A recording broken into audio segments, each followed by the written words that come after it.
If there was ever a game designed specially for me, I think Heaven's Vault would be it.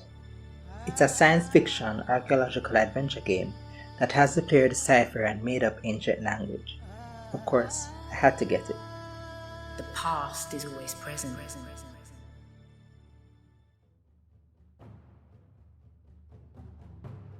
Before we get into the video, please give me a chance to show off a bit.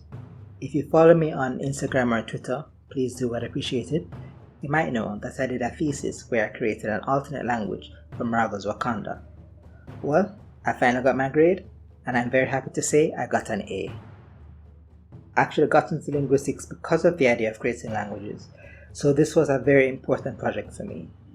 And for other reasons too, but I'll get into that if or when I make a video specifically about the thesis. Thanks to everyone who helped me. Now, on to Heaven's Vault. When I told you Heaven's Vault was an archaeological adventure game, you probably thought of Tomb Raider or Uncharted. While you do get to go into various interesting settings in Heaven's Vault though, it is not an action game by any means. You don't carry weapons, and there are no boss fights. Made by the UK-based game company Inkle, which focuses on text-based interactive games, Heaven's Vault is far more laid back. A mystery story, essentially. The main character is Alea Elasra, an archaeologist who was sent by a professor at her university to find a lost colleague. Her journey takes her to other worlds, where she finds ancient artifacts that lead her throughout her known universe to find where that colleague went and what he was looking for. Along the way, she finds and deciphers ancient writing that help her to unravel the history of this known universe. Without going too deep into spoilers, I will review various aspects of the game and how they work together to make Heaven's Vault what it is.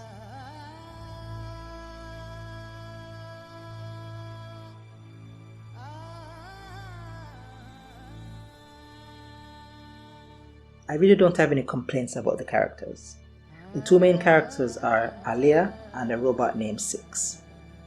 At first I thought Six would be kind of like Data from Star Trek, but it actually shows far more emotion and personality. So much in fact, that Alea and Six end up arguing back and forth and having interesting philosophical discussions. While Alea is a player character, she has a distinct personality that you have relatively little control over. She's rude sometimes, complains frequently, and even disobeys orders if she can. Pair that with Six's sarcastic analytical mind and you get some fun moments. Not all the worlds you visit are inhabited, but the ones that are have characters that are diverse and surprisingly memorable. There is even a weird woman that tries to sell Alea a lizard, for some reason. These characters make the world feel lived in, and help you to really understand the universe that Alea lives in.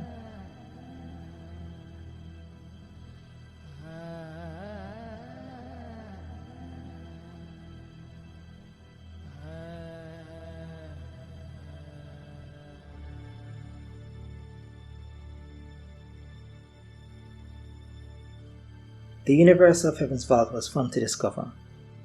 The people in the game live on asteroid-like objects they call moons, within an expanse of space they call the nebula, which is the extent of their known universe. They sail on rivers of flowing particles that connect the moons together. Traveling the nebula is actually one of the most tedious parts of the game. You do get to make Alea and Six have some discussions while they're sailing though, so at least there's something to punctuate the travels. Still, the rivers help to give a sense of scale to the nebula. They are a bit of a maze you have to solve to get to your destinations, so it's rewarding when you finally get there.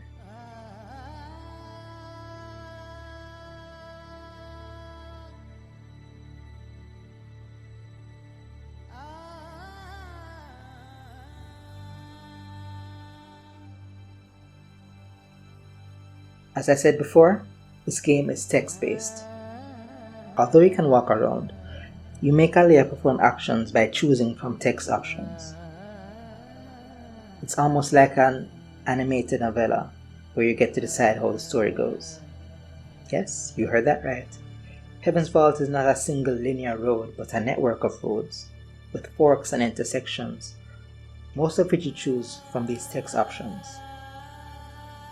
You can miss or skip entire plot points in favor of others.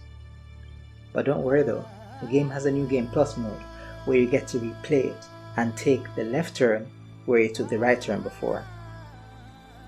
This makes the game extremely replayable.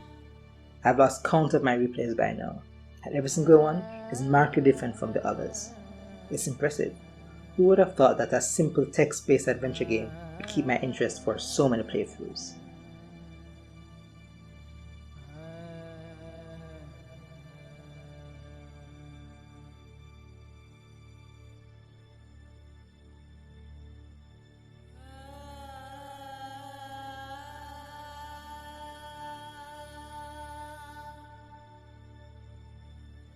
Okay, so graphics.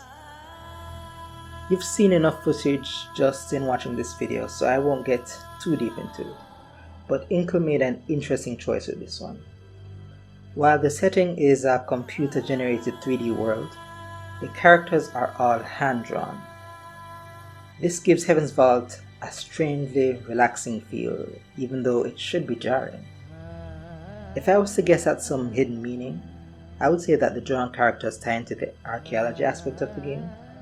The art style and faded colors do have a bit of a dated feel to them, almost as though they are the kind of art style you discover in a centuries-old archaeological site. That's just my reading of it though. I'd love to hear yours.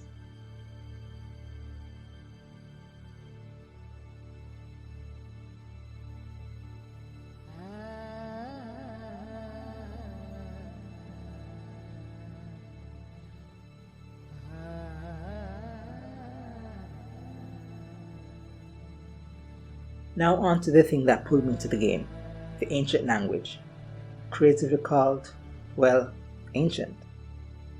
As Aliyah explores the nebula, she finds objects and buildings with ancient written or engraved on them.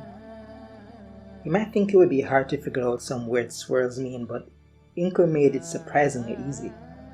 It ties in with the text-based format of the rest of the game. For every word in ancient, the game gives you English options to choose from for a translation.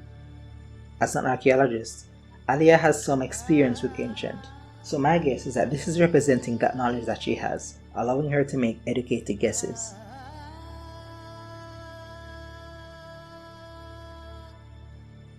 If you have any exposure to ideographic writing systems like Chinese, ancient will be familiar to you.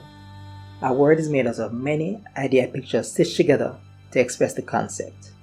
This means that words you figured out before become clues to help you figure out others. Ancient's grammar basically follows English word order, but with some small differences.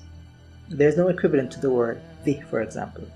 So solving ancient is more of a word game than having to learn a whole new grammar.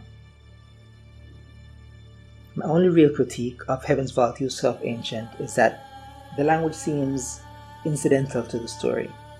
Solving a word or phrase doesn't really impact the game and seems more like a side quest than anything else. Don't get me wrong, it's a fun side quest, but I'd have preferred if understanding the ancient text was crucial to really moving forward in some parts of the game. That said, the new Game Plus mode allows you to keep learning more and more of the language without having to start over every time. And it's a challenge that keeps me coming back.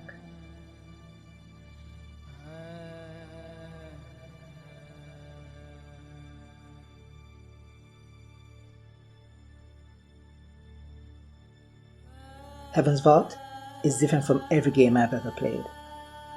More of a mental game than one where you need hand-eye coordination. Still, it has a lot to offer. If you're a linguist like me or a conlanger, you might enjoy solving ancient. If you're into exploration, you might enjoy the many moons of the nebula. And if you like character-driven drama, there's something for you here too. I definitely recommend Heaven's Vault. Thanks for watching. I've been Ken Kwame, and I'll see you next time.